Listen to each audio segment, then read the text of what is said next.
বিসমিল্লাহির রহমানির রহিম। আসসালামু আলাইকুম ওয়া রাহমাতুল্লাহি ওয়া বারাকাতুহু। এই চ্যানেলের সম্মানিত দর্শক ও শ্রোতাবৃন্দ, আশা করি আপনারা সকলেই ভালো আছেন। আমি আপনাদের দোয়ার বরকতে সৃষ্টিকর্তা মহান প্রভু রব্বুল আলামিনের খাস রহমতে ভালো আছি, আলহামদুলিল্লাহ। আজ আমি আপনাদের খেদমতে একটি আলোচনা করব। আমাদের অনেক সময় দেখা যায় যে বিভিন্ন ব্যক্তিবর্গ বিভিন্ন রকমের পারিবারিক দ্বন্দ্ব কলহ ফিতনা ফাসাদে ভুগতে থাকে।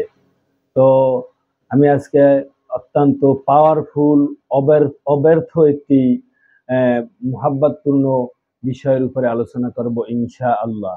আলোচনাটি হলো সূরা আসর। আমি একবার পরে শুনেছি। বিসমিল্লাহির রহমানির রহিম। ওয়াল আসরি ইন্নাল ইনসানা লাফি খুসর ইল্লাল্লাযীনা আমানু ওয়া আমিলুস সলিহাতি ওয়া তাওয়াসাউ বিল হক ওয়া তাওয়াসাউ বিস সবর।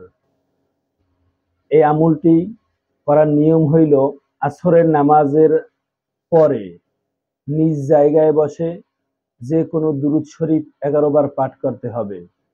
এরপরে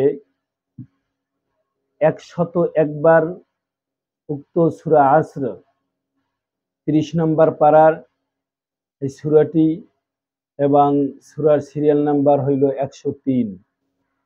এই সূরাটি 101 বার পাঠ করতে হবে এবং শেষে 11 বার দুরূদ শরীফ পাঠ করতে হবে।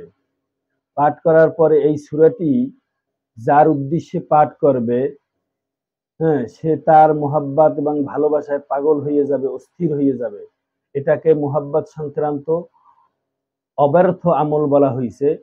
এই কুরআনুল কারীমের এই বরকতপূর্ণ পাওয়ারফুল আমলটি অবশ্যই জায়েজ পন্থায় জায়েজ স্থানে করতে হবে। নাজায়েজ কোনো স্থানে এই কুরআনুল কারীমের বরকতপূর্ণ পাওয়ারফুল ভালোবাসার অব্যর্থ আমলটি করা যাবে না। এই আমলটি করাকালীন অবস্থায় আপনি যতক্ষণ পর্যন্ত আমলটি করবেন কারোর সাথে কথা বলা যাবে না। নিজ জায়গায় বসে ধ্যান এবং খেয়ালের সহিত আমলটি শুরু করবেন।